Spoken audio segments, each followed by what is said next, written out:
Bienvenido a tu radio Eugenio Espejo del Colegio de Periodistas de Pichincha. Es así como nosotros te damos la más gratificante bienvenida para que formes parte de esta hermosa comunidad. Las opiniones vertidas en este programa son de exclusiva responsabilidad de sus productores. La radio Eugenio Espejo presenta, todos los jueves de 8 a 9 horas, La Esquina de mi Barrio, que contará con noticias, comentarios, entrevistas en vivo, interacción comunitaria, todo lo que debemos conocer. Les espera a su anfitrión y magister Franklin Chávez Vallas. Si la prensa es cátedra, el periodista tiene que ser maestro. Si la prensa es tribuna, el periodista tiene que ser orador. El maestro y el orador no pueden hablar sino para defender el bien. Los discípulos de los periodistas son los ciudadanos de toda la nación. José María Velasco Ibarra. Es tiempo de interactuar con la comunidad. La Esquina de mi Barrio les da la más cordial de las bienvenidas. Aquí iniciamos el programa de hoy. Amigas, amigos, audio escuchas de La Esquina de mi Barrio por la radio Eugenio Espejo del Colegio de Periodistas de Pichincha. Tengan todos un excelente día. Vamos a iniciar la programación que corresponde a este día. La magíster Isabel Vargas está con nosotros, les saludamos con mucha satisfacción. Gracias, Isabel, por aceptar la invitación de La Esquina de mi Barrio de la radio Eugenio Espejo del Colegio de Periodistas de Pichincha. Muchísimas gracias, mi estimado Franklin. Me siento honrada de estar aquí en sus micrófonos y creo que es importante decirles que desde la Unión Nacional de Educadores no solamente que se ha defendido al sistema educativo, sino que hemos participado en la coyuntura política nacional defendiendo a la comunidad educativa, y el programa dice La Esquina del Barrio a todos quienes viven en los barrios, en los diferentes para barrios, que tengan mejores condiciones de vida. Esa ha sido nuestra lucha continua y seguimos desde cualquier espacio que correcto. nos encontremos. Gracias.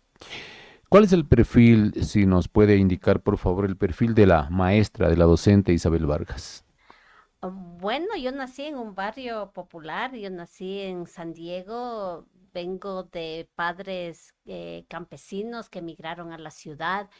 El mejor legado que ellos siempre nos decían es que estudiemos, que es lo único que nos pueden dejar como herencia, y así lo hicimos, y es por eso que nos educaron en colegios técnicos, porque vivíamos en una pobreza extrema, entonces había que graduarse e ir a trabajar.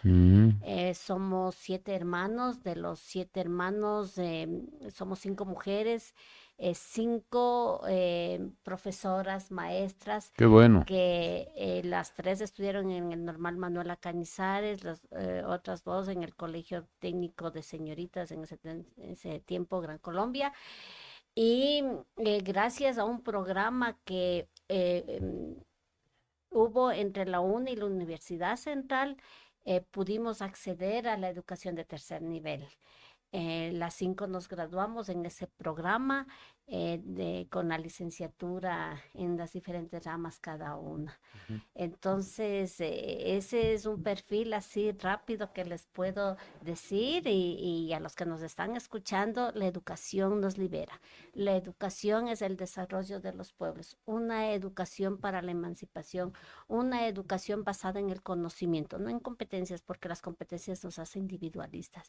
Entonces, aquí está ese ejemplo de quien salió de la extrema pobreza, y ese liderazgo que lo llevo realmente en la sangre, porque sé que es posible salir, y claro, hay que luchar para que todos los gobiernos que no le quieren invertir en la educación, tenemos que luchar para que ese porcentaje que dice la Constitución de aportarle el 6% del Producto Interno Bruto al sistema educativo fiscal algún día se haga realidad. Muy bien. Antes de continuar con la conversación, con el diálogo con Isabel Vargas, quiero manifestar algo. En La Esquina de mi Barrio nosotros no tenemos ningún tipo de tendencia política definida. Más bien nosotros hacemos la invitación absolutamente a todas las organizaciones políticas, clasistas, sociales, tengan la tendencia que tengan.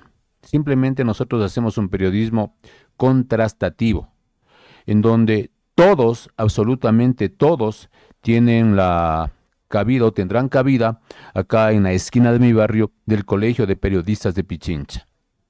Precisamente la radio del Colegio de Periodistas de Pichincha va a dar esa cabida porque es la radio de un organismo clasista que es un pilar fundamental en cuanto a la comunicación social en el país. Es por eso que no discriminaremos ideologías, filosofías, absolutamente para nada. Así que con esa aclaración vamos a continuar en la esquina de mi barrio, Isabel. Bueno, viene a Quito Isabel, se gradúa de maestra y empieza a trabajar inmediatamente como maestra fiscal. Sí, así es. Pues yo estudié a los 33 años, mis hermanas igual en edades ¿De qué similares. provincia vienen ustedes? Bueno, mis padres son los migrantes de Ambato, de Tungurahua. Entonces Ujú. vinieron en busca Es una del, época del, interesante porque del mi dorado. ascendencia también es de provincias, aunque nosotros ya nacimos acá.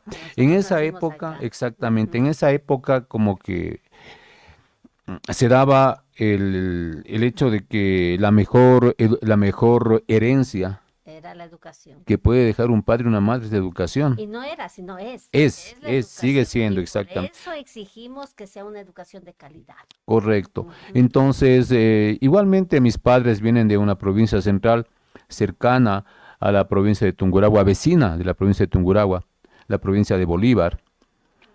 Entonces, ellos vinieron, se asentaron acá, vivieron acá y nacimos nosotros en esta ciudad de Quito. Y justamente como todos en aquella época, lo primordial era el colegio, la universidad y hacernos profesionales para defendernos en la En vida. la vida. Esa era la filosofía, ese era el objetivo que tenían las familias por aquel entonces. Sigue siendo también, aunque hoy hay otro tipo de situaciones, de elementos sociales que también ya alguna vez estaremos analizándolos. Ujú, así es.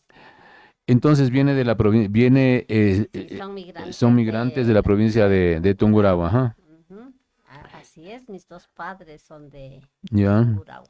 Entonces nosotros nacimos aquí, somos siete hijos, 5 mujeres, 2 varones, y nos criamos con eso de estudiar, de superarnos.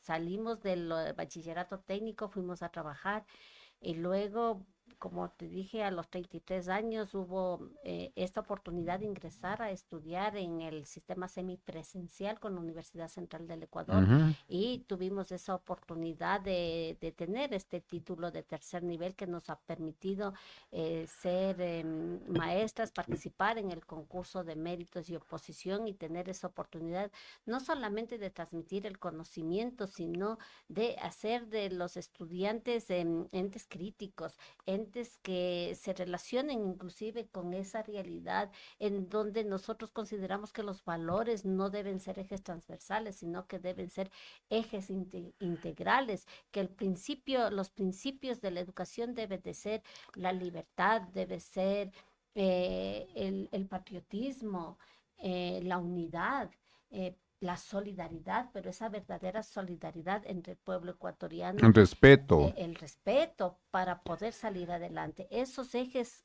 que deben ser integrales son los que se deben afianzar. Recordemos que en el tiempo de la época dorada, en el correísmo, se eliminó de la malla curricular lo que es la ética, lo que son los valores.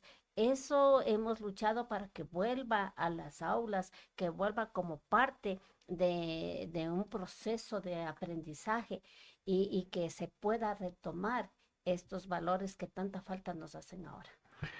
Bien, la educación en el país ha tenido siempre varios problemas. Básicamente, uno de ellos ha sido el hecho de que los maestros han sido mal pagados, sus sueldos han sido atrasados. Tomando en cuenta eso, y ¿cómo es que Isabel se inclina por la docencia? Porque normalmente una persona que busca una profesión busca también escalar en el aspecto económico, social.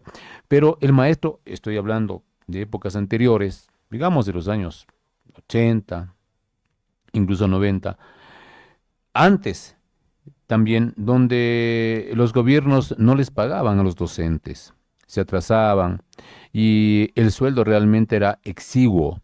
¿Cómo es que Isabel Vargas se inclina por ser profesora?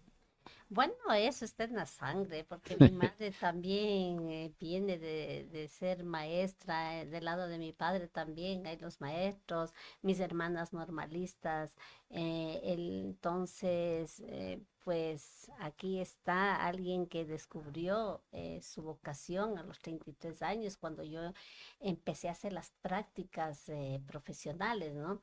Entonces, cuando uno hace las cosas que le gusta, no trabaja, sino que Obviamente. realmente disfruta.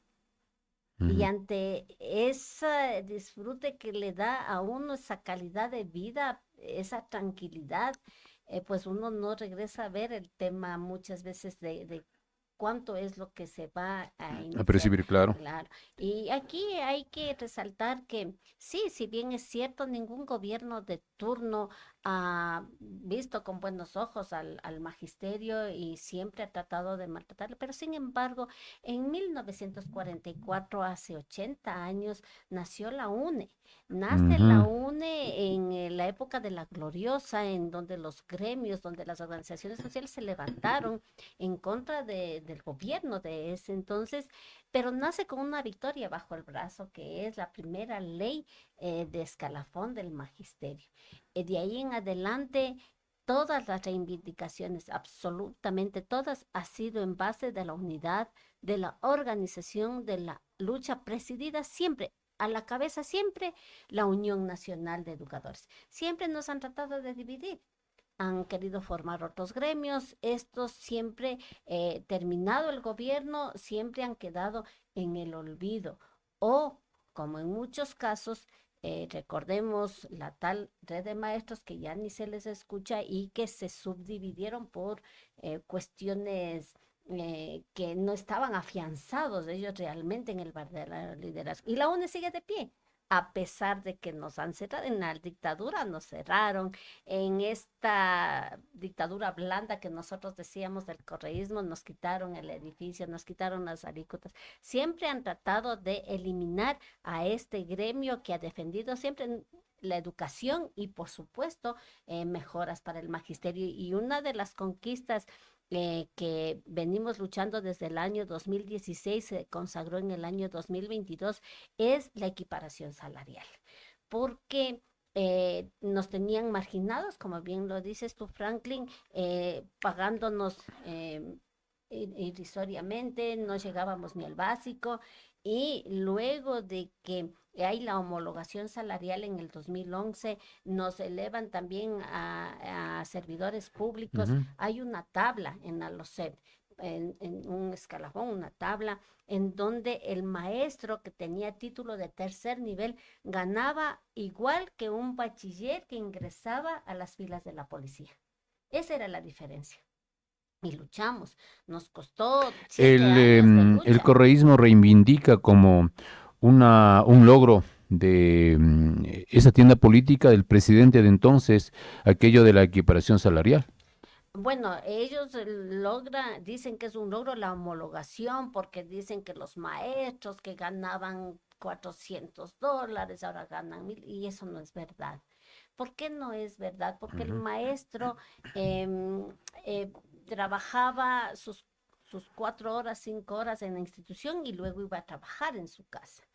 Cuando llega el correísmo, teníamos que quedarnos las 8 horas y media en las instituciones, es decir, no se subió, no se aumentó, sino que se compensó el, el valor de la hora de trabajo, el valor de la hora de trabajo. Entonces, si ya trabajabas el doble con una media hora extra que nunca te pagaron las horas extras, entonces no se llama subida, se llama compensación, porque le sube la jornada laboral y por lo tanto le compensó. Eh, entonces aquí no hay ningún aumento. Recordarás que aquellos maestros que tenían 20, 25 años, inclusive les disminuyeron $1, $2, $3, $4 de lo que estaban ganando. Entonces, eso fue una figura que utilizaron y utilizaron bien los medios de comunicación, el aparataje comunicacional, para hacer creer a el pueblo ecuatoriano que nos habían supuestamente incrementado el sueldo. Pero luego de eso nosotros luchamos por la equiparación salarial porque nuestro escalafón estaba al nivel de un bachiller. Esa pelea nos duró 7 años y tuvimos que hacer 2 huelgas de hambre para que Murieron maestros, también recuerdo, en esta última, no, en la anterior, en la sí, anterior. en la Navidad Negra con Ujú, Lucio y todo, que sí exacto. Ah, claro, murieron sí, también correcto. por el tema, porque Ujú, nunca ha sí, sido sí. gratis. No ha dádiva de ningún gobierno son los derechos que tenemos actualmente el magisterio.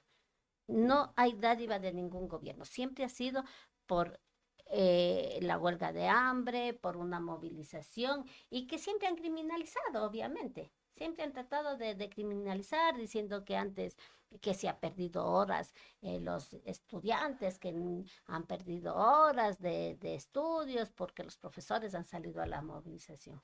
Pero sin embargo, desde los gobiernos, cuando no hay los recursos, cuando no hay una planificación correcta, cuántas horas están perdiendo los estudiantes, cuánto pierden los estudiantes realmente, en qué nivel están saliendo de las instituciones, por ejemplo, para ingresar a la universidad, les toman pruebas que no están dentro del currículum y tienen que gastar cursos afuera. Entonces, la elitización de la educación también es una pérdida para Claro, y los luego adolescentes. aparecen los docentes como culpables Así es.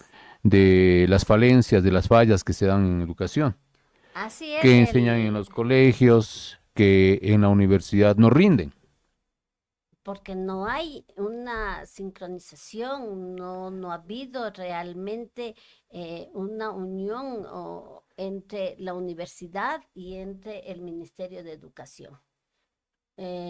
Por eso es que, como tú dices, aparentemente no rinden, pero es que yo digo, por ejemplo, las pruebas que les toman de razonamiento, entonces, ¿en qué currículum, en qué parte del currículum está? No tenemos ni siquiera como parte de la materia de matemáticas, como la parte de lengua, no existe. Entonces, por eso es que inclusive se tienen que seguir los cursos. Entonces, no hay esa sincronización, no hay ese empate entre lo que es colegio y lo que es universidad. Entonces, la escuela le culpa al inicial, el colegio les culpa a la escuela y la universidad le culpa a la educación regular. Entonces, eso tenemos que cambiar y creo que es importante no solamente consagrar en una ley, sino exigir que se cumpla, porque hay cosas buenas en la ley, pero que no se están ejecutando. Ya, para que se cumpla la ley, las cosas buenas que podrían existir en la ley, ¿qué hace falta? Por ejemplo, el plan para que no exista o para erradicar todo tipo de violencia en el ámbito escolar no existe. No hay ese plan.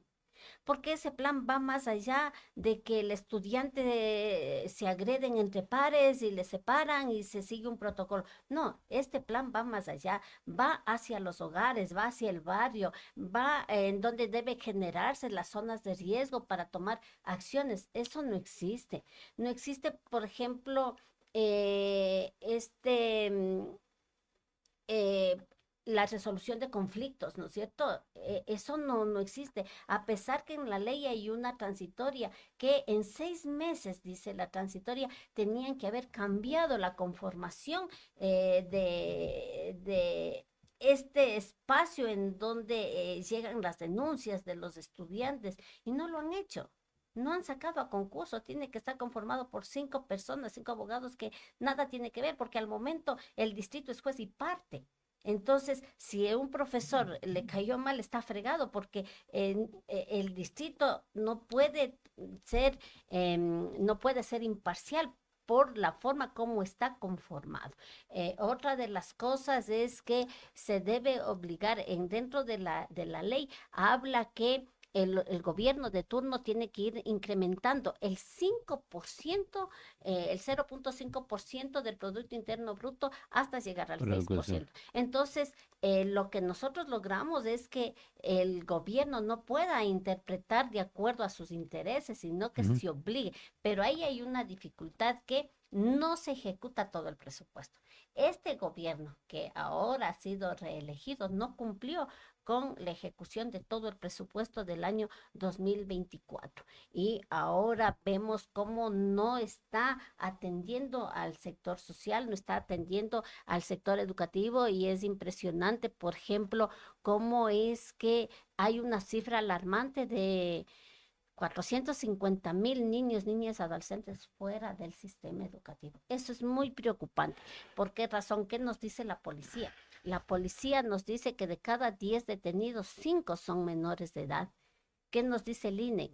Que de esos estudiantes que están fuera del sistema educativo, el 34% se dedica al trabajo infantil. Hay un 9% de madres que se ven, madres adolescentes que se ven obligadas a abandonar sus estudios porque no tienen quien descuide a sus niños y niñas. Entonces, no hay esta precaución de atender que haya una interrelación, por ejemplo, con Ministerio de Salud, Ministerio de Educación. Los chicos con necesidades educativas específicas no tienen un lugar en donde se realicen terapias, por ejemplo, las terapias que vienen a reforzar el proceso aprendizaje. Ujú. No Entonces, sería sí, hay también muchas algo, cosas que hay que hay que cambiar y por exigir, supuesto, no hay leyes perfectibles, ¿no? exacto, Pero primero yo creo que hay que exigir que se cumpla. Hay ya que lo que exigir que se, está, lo que no se ha cumplido. lo que no se ha cumplido. Por ejemplo, la ley dice, escuchen profesores, la ley dice que debe haber 2 concursos cada año. 2 concursos, uno al inicio de cada régimen. ¿Y cuántos concursos tenemos desde el 2024? Hablemos solo de ese gobierno. En el 2024, ¿cuántos concursos llamaron? No existe. El que están llamando hoy día inició el año anterior. Hay 18.000 partidas que dice que el Ministerio de Finanzas debe desdoblarlas, no las está desdoblando. En el 2020 teníamos 162.000 maestros. Actualmente, 2025, 140.000 maestros. ¿Dónde están los 20.000? ¿Qué está haciendo con ese dinero el gobierno? En lugar de invertir en educación, ¿a dónde se está yendo? Porque vemos que el plan Fénix tampoco existe. Entonces, ¿qué pasa? No solamente el perjuicio es al maestro que se queda sin empleo, aquellos que tienen contratos ocasionales, aquellos que tienen nombramientos provisionales que les están votando, le están saliendo, pero no están siendo reemplazados por ningún otro docente. ¿Y qué pasa? No solamente se perjudica a aquel que sale del magisterio, se perjudica a su hijo. Sí, padre de familia, madre de familia, los perjudicados son los niños, niñas y adolescentes, porque ¿qué pasa? En el colegio en el sur de Quito había 10 octavos de básica, ¿no es cierto? Ya. ¿Ya? Como ya no hay los profesores, ahora son 8. Esos estudiantes de estas 2 aulas fueron puestos en estas 8. Ujú. Hacinamiento, aglomeración, 45, 50 estudiantes. Y si tienen necesidades especiales, ¿cómo? ¿Cómo se personaliza la educación para estos estudiantes? Entonces, ahí radica el perjuicio que el Estado, que los gobiernos, y en este en especial, le está haciendo a la educación. Hay una situación también, el excesivo uso de derechos, llamémosle de esa manera, que tienen los adolescentes, niños y niñas. Por ejemplo, cuando un estudiante, cuando un adolescente comete alguna infracción en un colegio, en una institución educativa, difícilmente llega la sanción, porque sencillamente se hace el papeleo, el docente hace el papeleo, cumple con el protocolo, va al distrito. Ejemplo, estudiantes que consumen bebidas alcohólicas en el interior de los colegios. La sanción no llega. La sanción o el hecho de rehabilitación o que haya algún acompañamiento con la familia, nada de eso se da, porque simplemente el docente llena una hoja envía a la autoridad del colegio, de ser el caso al distrito, y ahí se queda por eternidades. Entonces, ¿cómo se puede solventar esa situación en cuanto a los derechos que tienen los niños, niñas y adolescentes, que los deben tener, por supuesto, pero eso se debe manejar con pinzas y con organismos y con gente especializada para que verifique, para que de alguna manera analice esa situación? Bueno, la Constitución de la República nos habla en el artículo 44 del interés superior del niño, niña y adolescente. Así es, Y así es. obviamente que todos los ecuatorianos estamos en la obligación de impulsar esos derechos.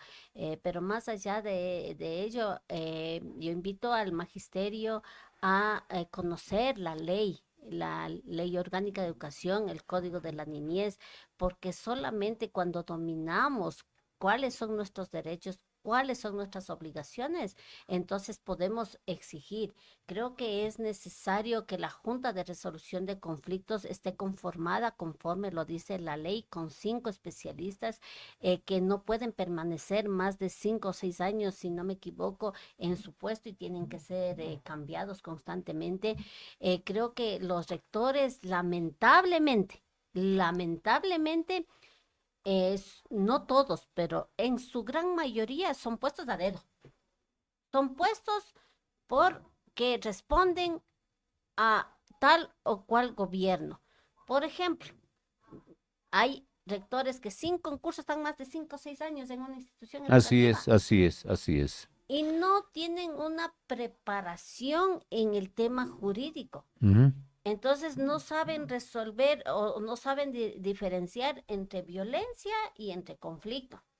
Un conflicto que puede resolverse al interior de la institución educativa y lo envían a la Junta de De reso- Defensa, no de defensa, a la Junta Cantonal, o le envían directamente hacia el distrito. O lo hacen por desconocimiento, por Lo ignorancia hacen por desconocimiento, o por no pero comprometerse también. por no comprometerse, por desconocimiento, pero eso no le exime de la responsabilidad.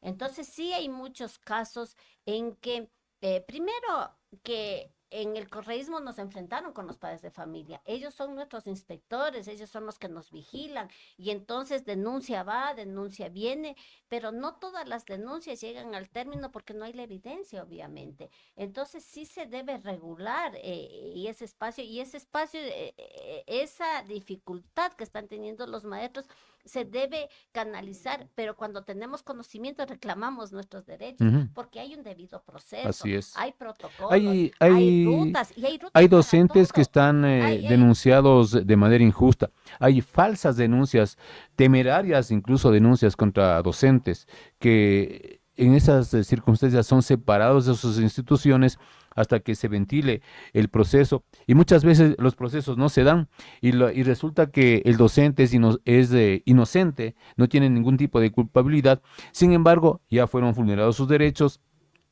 ya fue cambiado de colegio y por una vez, porque tiene que estar fuera del colegio en una situación de protección, luego le cambian a otro colegio, diferente al que estuvo anteriormente. Entonces, esa también es una situación que se debe tomar en consideración desde la ley para haya que una reparación. haya, Tiene que haber una exacto, reparación para el docente cuando se demuestra su inocencia y restablecerle a su lugar de origen, donde está su partida, exacto, donde él estuvo, obviamente, pero es cuesta arriba esta situación, por eso es que desde la Unión Nacional de Educadores tenemos el departamento jurídico, en donde les prestamos primero un asesoramiento gratuito y si es que hay que ya llegar a un tema ya legal, los costos obviamente que son, onerosos.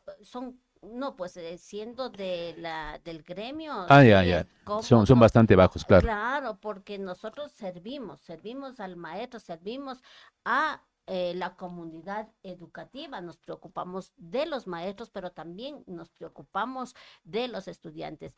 La Organización Internacional del Trabajo un 5 de octubre declaró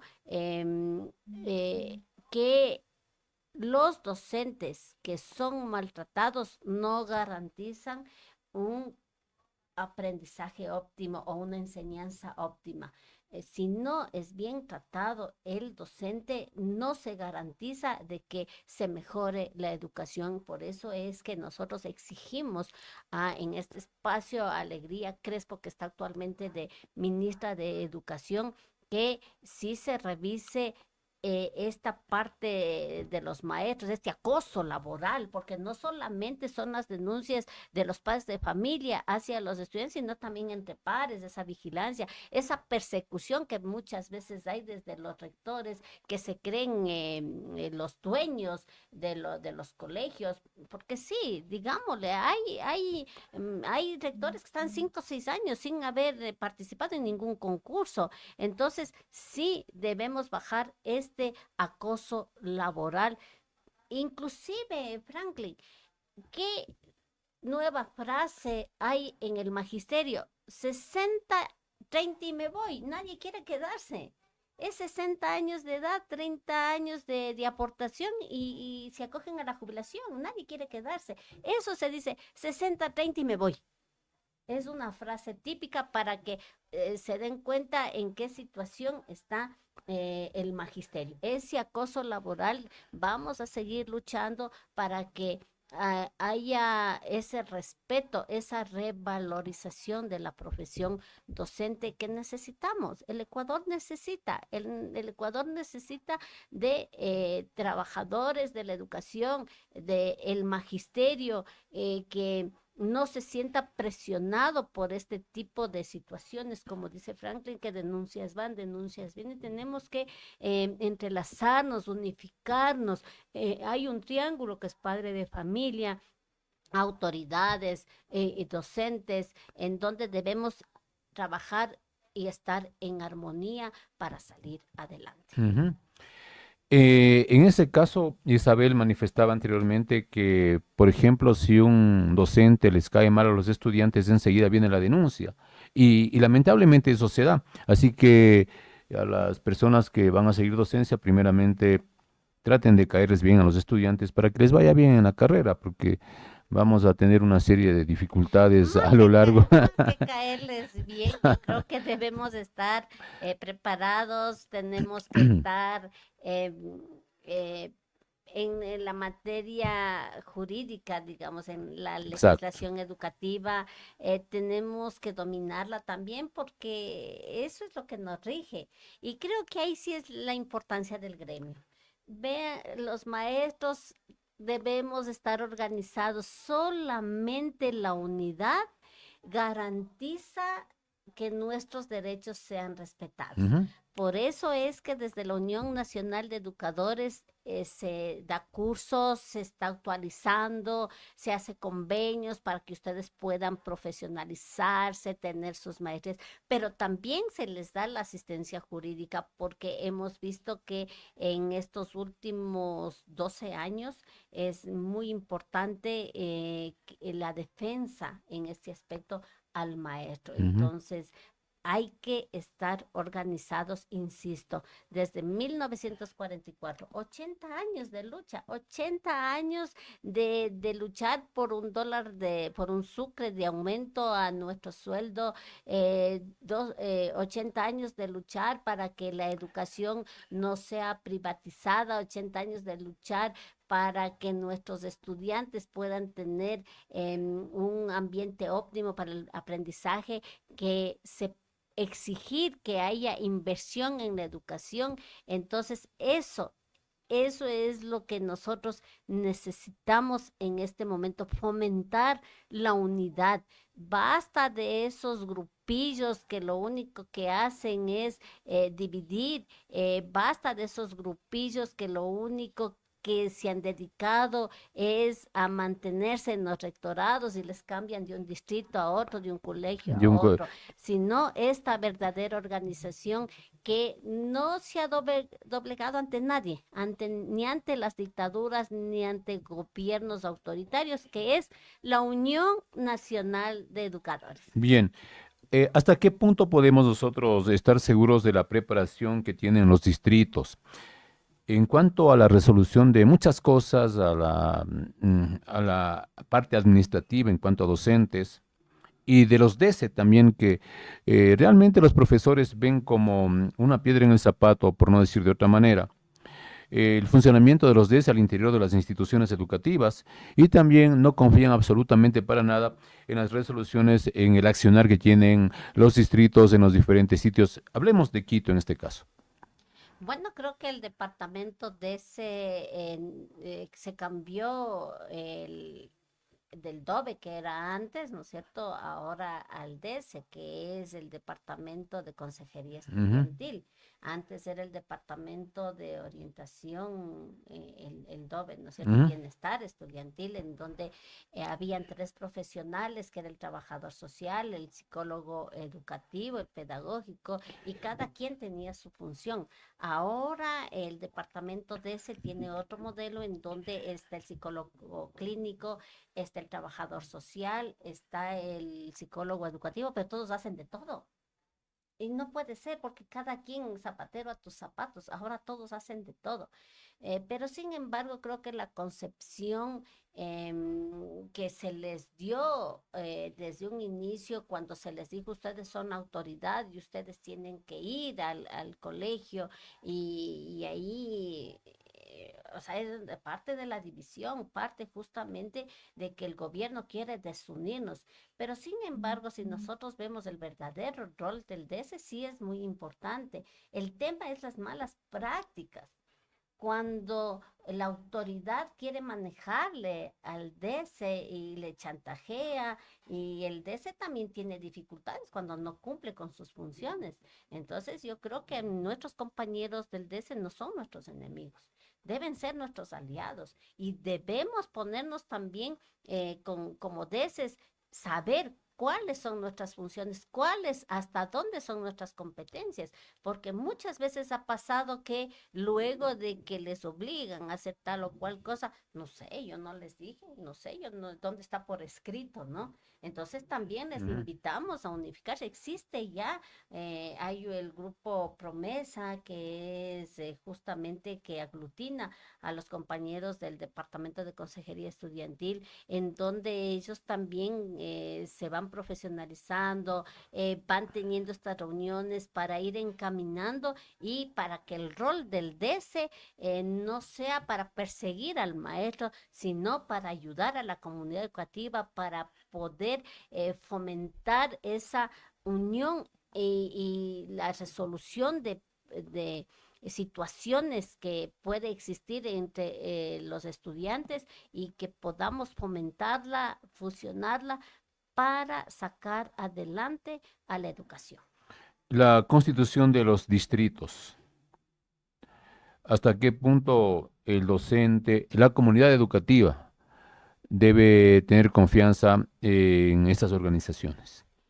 Bueno, los distritos son espacios del poder en donde están funcionarios públicos designados por el gobierno de turno. Eso no garantiza que todos sean conocedores de educación. De libre remoción, no, no todos son, hay abogados, hay ingenieros, es decir, no siempre ha habido un profesional de la educación, o habiendo un profesional de la educación, no se ha garantizado realmente que se favorezca al sistema educativo, se favorezca en este caso al profesor. Nosotros pues hemos dicho que es un espacio en donde no se resuelven realmente las dificultades que existen en el sistema educativo. Acuérdense que había los distritos, los circuitos, y que tampoco servían, esos fueron eliminados. Y nosotros hemos dicho que también debe eliminarse algunos distritos, porque realmente no están resolviendo. No están resolviendo los problemas de la educación. Antes teníamos la dirección provincial, era una sola. ¿Y cómo se resolvía, no es cierto? Había menos conflictividad en la resolución de conflictos. Entonces creo que debe haber un cambio también de la visión y de los objetivos que para lo que está este distrito. La esquina de mi barrio, la radio Eugenio Espejo del Colegio de Periodistas de Pichincha, va a establecer unos foros al aire con la presencia de varios representantes de los diferentes organismos, de los diferentes colegios profesionales. La UNE, por ejemplo, el Colegio de Arquitectos, los diferentes colegios que aglutinan a profesionales para que expongan sus necesidades a la actual asamblea, al actual gobierno, de ser el caso. Igualmente, la organización que suma a los docentes, fiscales, en este caso la UNE, ¿cuáles son o cuáles serían los pedidos puntuales que ustedes harían a la asamblea, al presidente, para mejorar en términos generales la educación? Bueno, creo que es necesario invertirle en educación. Desde la Asamblea Nacional debe haber esa exigencia que se cumpla cuando hay un presupuesto general del Estado que es aprobado por la Asamblea Nacional, en donde nosotros exigimos que ese porcentaje que dice la ley sea bien calculado y sobre todo que se exija que se ejecute la ley. Como dije en un inicio, el plan para erradicar todo tipo de violencia, también la reinserción escolar que no existe. ¿Qué estamos haciendo con estos 450,000 niños que están fuera del sistema? Tenemos la Junta de Resolución de Conflictos que tiene que estar bien conformada. Otra de las cosas que no se ha cumplido, por ejemplo, el Observatorio de Violencia Escolar, eso no existe. Tenía que estar desde el año 2000, desde octubre del 2021 y hasta el día de hoy. Y ahí no solamente tiene que ver el Ministerio de Educación, ahí tiene que ver la Defensoría del Pueblo, que hasta el día de hoy no se ejecuta ese observatorio y que nos haría bien. El artículo 117 de la jornada laboral, el artículo, perdón, ya no es el 117, perdón, porque se codificó la ley, entonces corresponde ya otro artículo. Tenemos el concurso de méritos y oposición 2 veces al año. No es justo que salgan 18,000 maestros del sistema educativo y que solamente convoquen para 300, para 70, para 60 partidas. Esos son los famosos concursos, y que no haya los 2 concursos como dice la ley y que no se reemplace a los maestros que están saliendo del sistema educativo. Entonces, la ejecución de la ley es como primera exigencia hacia esta nueva asamblea y hacia el ejecutivo que está concentrado el poder. El día de ayer nosotros vimos cómo es que se manejaron, cómo fue esos cabildeos, cómo es que hay gente de partidos políticos que llegaron con el voto popular y que ahora se han alineado a un gobierno que ha demostrado que en lo social no está cumpliendo, en un gobierno en donde el plan Fénix no ha dado efecto, que están duplicados ya los crímenes, las muertes violentas, son 2,361 hasta abril de este año. Entonces, ¿cómo es que la pobreza extrema se va incrementando? Son 200,000 personas que pasaron de la pobreza a la extrema pobreza. Y esto es preocupante porque si no atendemos, si no pagamos esta deuda social, ¿de qué se alimentan los grupos delincuenciales organizados? ¿A quiénes les reclutan? Es a la gente pobre, es a los niños, a las niñas, a los adolescentes. Entonces, sí exigimos generación de empleo, porque si un papá no trabaja, ¿qué pasa con el hijo? ¿Qué pasa en la educación con el hijo, verdad? Tenemos que exigir salud, porque si no hay medicinas, si el niño va enfermo a clases, ¿qué está pasando? ¿Qué va a pasar con el proceso de aprendizaje? Exigimos seguridad y, por supuesto, una educación de calidad basada en el conocimiento. Nosotros tenemos planteado el tema de la educación para la emancipación. Ahorita el gobierno ha planteado el tema de la educación por competencias. Tenemos el pedido, hemos hecho el plan de emergencia conjuntamente con el Colegio de Médicos para que prevenir este tipo, ahora que tenemos la tosferina, esta epidemia de la fiebre amarilla, que ya es ya no solamente es una enfermedad, sino son algunas en donde ese plan de prevención, porque la virtualidad no garantiza el aprendizaje. Pasamos de una pandemia en donde a nivel mundial, inclusive con los estudios que se ha hecho, es ese retroceso que tienen los estudiantes en cuando se presenta la educación virtual. Esa no es la solución. La solución es que haya prevención, la solución es que haya las vacunas, porque en el tiempo, hace 10 años, se cerró el Izquieta Pérez, en donde hacían investigaciones, donde inclusive creaban las Mm, vacunas para las enfermedades locales. Eso mm. fue cerrado y no hubo vacunas en el 2020 en la pandemia. ¿Por qué? Porque Lenin Moreno prefirió pagar la deuda externa anticipada y no tuvo dinero para comprar las vacunas, la pentavalente que justo, y son las consecuencias, porque son esos niños que no Mm, fueron vacunados quienes están ahora sufriendo este tipo de la tosferina. mm. Pero a partir de ahí, los gobiernos no han hecho una campaña de vacunación, no han hecho una campaña de concientización, porque a lo mejor los padres se olvidaron de que no le vacunaron al hijo, pues, pero no hubo esa campaña de concientización. Y también ahora vemos que también no hay vacunas para todos. Entonces, sí necesitamos a exigirle a la Asamblea Nacional, a exigirle al gobierno que cumpla y que pague esa deuda social.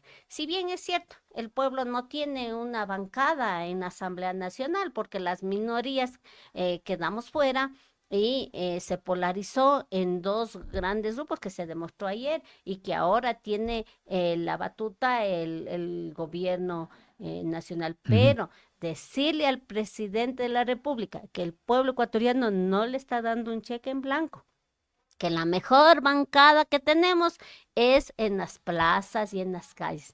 Es un pueblo organizado que si es que empiezan a hacer leyes en contra de los intereses populares, esta bancada que está fuera de la Asamblea Nacional saldrá a las calles. Bien, amigas, amigos, video escuchas de la esquina de mi barrio por la radio del Colegio de Periodistas de Pichincha. Esta mañana hemos tenido la suerte de contar con la presencia de la magíster Isabel Vargas, expresidenta de la UNE de Pichincha. Gracias, Isabel, por estar con nosotros. Como siempre, bienvenida a la esquina de mi barrio, a este medio de comunicación de los periodistas de Pichincha. Muchísimas gracias a usted. Estamos a las órdenes en el tema educativo. Es bien amplio. Hay muchos Sí, temas que sí, quedan pendientes, pendientes. pero estaremos aquí. Ya tenemos el ofrecimiento del foro entre los colegios Por de supuesto, por supuesto, por profesionales y supuesto. bueno, pues como dije en un principio del espacio en donde estemos, yo estoy ahora en el trabajo barrial también. Ujú. Estoy em, acercándome más a la gente de la esquina del barrio, De la esquina de mi barrio. con la esquina de mi barrio, en donde realmente, así como en la escuela nosotros Es vemos gratificante el esta, quehacer político, Isabel, por supuesto, porque uno se acerca a la gente, uno siente la necesidad de las personas y lo que uno ha vivido y lo que uno pero vive y no siente. siempre lo que el político propone, en este caso lo que Isabel Vargas propone, se cumple, se da. Bueno, si estuviera en el poder y no propongo y no cumplo, pero nosotros no estamos en el poder, nosotros tenemos las propuestas, tenemos las ideas y lo hemos hecho con esa organización, con esa lucha. Por ejemplo, lo de la equiparación salarial, sin recibir un centavo, sin recibir absolutamente, sino Solamente los realmente aplausos. a veces la A veces, ingratitud, a veces ni eso, claro. a veces la ingratitud de los propios compañeros, pero bueno, eso queda a un lado porque la convicción de que uno tiene esa política de sacar adelante al pueblo ecuatoriano, esa filosofía de vida que uno lleva desde cualquier espacio. Y así como los maestros en el aula nos damos cuenta que el niño vino sin comer, que el niño tiene, niño, niña tiene problemas en su hogar. Ahora en los barrios igual se ve la necesidad porque nos encontramos con los padres de familia. Entonces, desde cualquier espacio vamos a seguir luchando por estos ¿Y cuatro qué le dicen? elementos. Dicen, Isabel, no tenemos agua. Dicen, Isabel, necesitamos seguridad. Dicen, Isabel, no encuentro trabajo. Dicen, Isabel, mi mamá se fue a España, él se fue. Entonces, sí, ahí se encuentran los problemas y desde todos los espacios tenemos que exigir generación de empleo, tenemos que exigir salud, seguridad y educación. Gracias, Isabel Vargas, con nosotros. Amigos de amigos de la esquina de mi barrio, gracias por estar con nosotros. El próximo jueves estaremos nuevamente en este programa de ustedes. Gracias, buenos días. Gracias por acompañarnos. La esquina de mi barrio se despide de ustedes. Hasta el próximo día jueves. Y así llegamos al final de hoy, pero no te preocupes, esto es solo el principio. Te invito a que nos sigas para que no te pierdas ni una sola sorpresa, ni todo el contenido increíble que tenemos preparado para ti. Tu apoyo significa mucho para nosotros y queremos compartir mucho más contigo. Nos vemos muy pronto.